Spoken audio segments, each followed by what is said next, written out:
Hello friend, আসসালামু আলাইকুম। কেমন আছেন আপনারা? আজকে ছাদ বাগানে চলে আসছি। দেখতে পাচ্ছেন, মেয়ে বাজারে গিয়েছিল, একটা লেটুস গাছ নিয়ে আসছে, আমাকে গিফট করছে। তো তাড়াতাড়ি করে চলে আসলাম ছাদে, যে গাছটাকে লাগাতে হবে। তো আমার তেমন খালি কোথাও টব নেই, বালতিতে কিছু গোবর সার, জৈব সার রেখে দিয়েছিলাম। মাটি প্রস্তুত করে মনে করছি ওর মধ্যেই আমি গাছটা লাগিয়ে দেব, কারণ এই গাছটা বেশিক্ষণ থাকে না, শুকিয়ে যায়। আর এই লেটুস গাছের পাতা আমরা সালাদ হিসাবে খেয়ে থাকি, খুবই ভালো লাগে, বার্গারে খেয়ে থাকি। তো প্যাকেট থেকে বের করতে চাচ্ছি, চেষ্টা করছি যে প্যাকেট থেকে বের করাতে হলো না। এখন কেচি দিয়ে কেটে ফেলছি প্যাকেটটা, দেখতে পাচ্ছেন।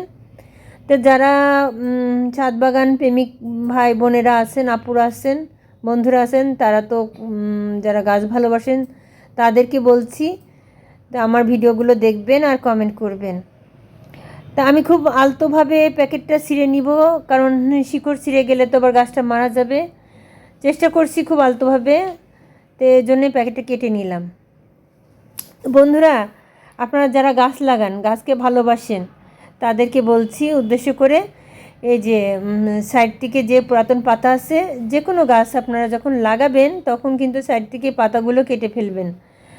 পুরাতন পাতাগুলো সাইড থেকে কেটে দিবেন, দিয়ে মাটি যদি বেশি থাকে আলকুস্তে আস্তে আস্তে মাটিটা নিচ থেকে ঝরিয়ে ফেলবেন, শিকড় যাতে না ছিঁড়ে যায়। একটু খেয়াল করবেন যাতে শিকড়টা না ছিঁড়ে যায়। আর আমি এখানে মাটি যে প্রস্তুত করে রাখছি, শিকড় ছিঁড়ে গেলে গাছটা কিন্তু মারা যাবে। খুবই ফলো করতে হবে ভালো করে, যে আস্তে আলতো হাতে গাছটা গোড়া থেকে মাটি সরানোর জন্য। তো বন্ধুরা, দেখতে পাচ্ছেন আমি আস্তে আস্তে মাটিটা সরিয়ে নিলাম, আর আমার যে জৈব সার তৈরি করা ছিল তার মধ্যে আমি গাছটা লাগিয়ে দিচ্ছি, যাতে শিকড়টা দ্রুত লেগে যায় নতুন মাটিতে। তো কেমন লাগছে আমার এই গাছ লাগানো অবশ্যই কমেন্ট করে জানাবেন, আর পাশে থাকবেন ভালোবেসে। তো আমার গাছটা লাগানো হয়ে গিয়েছে, দেখতেই পাচ্ছেন। তো গাছপ্রেমিক বন্ধুদের জন্য বলছি, আপনারা ভালোবেসে আমার পাশে থাকবেন আর সুন্দর সুন্দর কমেন্ট করবেন। আর কোনো নতুন ভিডিও দেখতে চাইলে তাও কমেন্টের মাধ্যমে জানাবেন। আমি কিন্তু আপনাদের পাশেই আছি। আমি কিন্তু যারা গাছ লাগায় বা ছাদ বাগান করে তাদেরকে আমি খুব ভালোবাসি।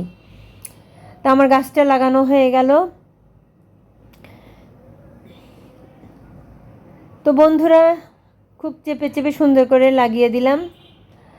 আর এই যে পাতাগুলো, এটা আমি সালাদ হিসাবে খাবো, এগুলো আমি সুন্দর করে তুলে নিয়ে যাচ্ছি।